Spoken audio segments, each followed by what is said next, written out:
Snijeg je nemilosrdno viorio, prekrivajući svijet bijelim pokrivačem, dok se tamna silueta žene probijala kroz mećavu.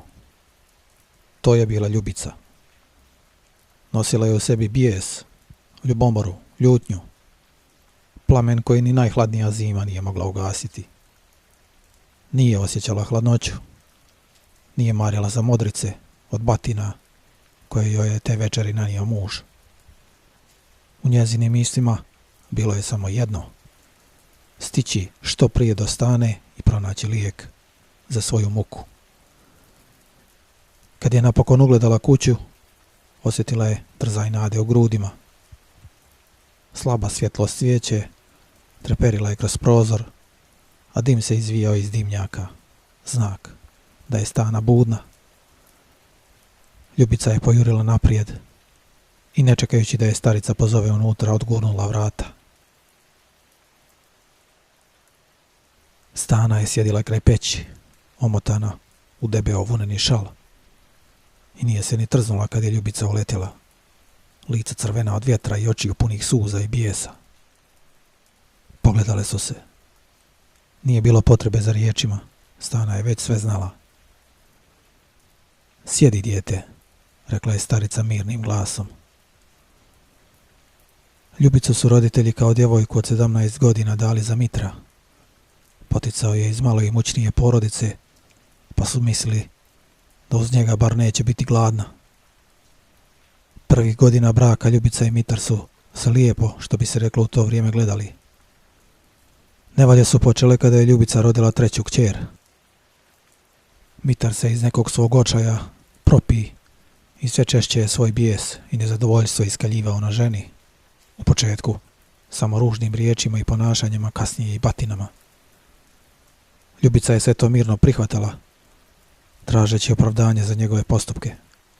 I krivila je sebe što mu nije rodila toliko željenog sina, naslednika loze i porodičnog imanja.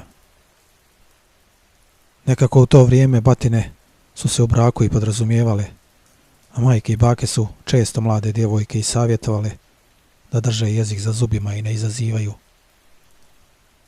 Mitar je sve češće počeo ići u seosku krčmu, a jedan dan do Ljubice dođe i jaber da je vara sa krčmaricom Marom, lijepom i stasitom udovicom. Žaoka ljubomora je ujede za srce i nije mogla da prećuti svoje saznanje. Tu veče kada je ušao u kuću, sasulo mu je istinu u lice. Dobila je batine kao nikad do tada. I kada je Mitar obukao kaput i otišao u krčmu, ona odluči da ode kod Stane. Stana je stanovala preko brijega. Ta mršava koščata starica, koja je vječno bila obučena u crno, živjela je sama. Suprug ju je doveo u tu kuću poslije smrti prve žene, kao već staru djevojku, da brine o njegovo dvoje djece. Nekoliko godina poslije muž joj umrije, pastorčad odoše u svijet, a ona osta sama u uronuloj kući kojoj je vidno trebala popravka i muška ruka. Od dolaska u selo Stanu je pratio glas da potječe iz kuće u kojoj se rađaju vještice. Taj šapat se prenosio s koljana na koljano, sve dok nije postao neupitna istina među seljanima. Njezino ime izgovaralo se tiho, sa dozom nelagode, a pogledi su se sklanjali kada bi prolazila selom. Stanovnici su se trudili zaštititi svoju djecu od njenog pogleda, tiskajući im tisovinu i bijeli luk u džepove, kao štit protiv urokljivih očiju. Majke bi sklanjale mališane sa ulice kad bi se približila, a stariji bi krišom pravili znak krsta iza njenih leđa. Ipak, Stana se nikada nije branila niti objašnjavala. Njezina tajanstvenost samo je produbljivala strah. Ipak, kada bi nevolja pokucala na vrata, isti ti ljudi krišom bi dolazili do Stane tražeći njenu pomoć.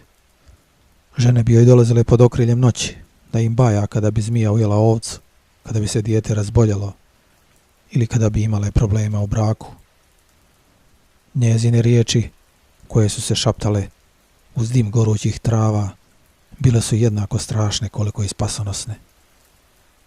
Te noći Ljubica je izgubila glavu i zaboravljajući na strah koji je imala od te žene zatraži pomoć. Željela je jedno, da Mitar bude samo njen. Mogla je da trpi i batine i poniženja, ali ne i da ga dijeli sa drugom ženom. Stana je rekla Ljubici, riješit ćemo to, moraš me pažljivo slušati. Čim umre prva osoba u selu, nađi se da pomogneš u oblačenju i kupanju mrtvaca. I zapamti, donijećeš mi iglu kojom ćeš sašiti pokrov mrtvaca. Mjesec dana potom, kad se upokoji Ljubičina rođena tetka, ona se nađe među ženama koje su pomagale da se pokojnica okupa i obuče i kriomice zaši svojom iglom malo mrtvačkog pokrova, a iglu onda zamota u papir i sakri. Potom, prvom prilikom, kad Mitar ne bi kod kuće, otrče kod Stane i pobjedorosno reče, evo je. Sad ćemo mi to, reče Stana. Stana uze iglu, svijeću, neke trave i krenu da baje. Poslije nerazumljive bajalice, koja je, kako se Ljubici činilo, trajala dugo, Stana savi iglu i reče, iglu sakri ispod vaše kreveta, sada će biti samo tvoj. Meni donesi skorupa, ova moja koza slabo daje mlijeka. Ljubica sakri iglu ispod dušeka i gle čuda. Mitar je polako počeo da se mijenja. Počeo je više da provodi vremena kod kuće, da obraća pažnju na ženu i kćeri i presta da ide u krčmu. Jednu noć se povjeri prijatelju kako ga više Mara ne privlači i da eto, ne može sa njom ono,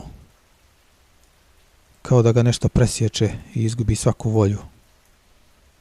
Ljubica je cvjetala. Mitar je polako počeo da sa njom provodi više vremena i da se savjetuje sa njom oko svega što je do tada bilo nepojmljivo, ne samo u njihovom braku, već i u selu. Mnogi seljani su podrugljivo znali reći, sluša ženu kao da je omađijan. Ali svaka igra sa magijom ima svoju cijenu. One godine, kada su udali i treću kćer, Ljubica naglo pade u postelju. Postelju u kojoj je umirala više od 7 godina u najstrašnijim mukama. Doktori u to vrijeme nisu znali šta joj je, a Ljubicu su naizmjenično obilazile kćerke i njegovale je. U jedno od posjeta dođe i Ljubičina prija. Kada su ostale nasamo, ona bogobojažljivo upita. Kukavice crna, da nisi naslijedila nečiji grijeh ili si ga sama počinila. Ako si se ogriješila, zovi popa, ispovjedi se. U tom trenu Ljubica se sjeti Stane, igle, bajalice i zatraži da joj se dovede pop. Poslije dugog razgovora ona je posavjetova 7-dnevni post i ispovijest. To je bio prvi post i ispovijest u njenom životu. Poslije ispovijesti Ljubica osjeti neko olakšanje i nekoliko dana kasnije ispusti dušu srećna što se Božjom milošću, koja je velika, sama iskupila za svoj greh i nesmotrenost i što se grijeh nije prenio na njenu djecu i unučad.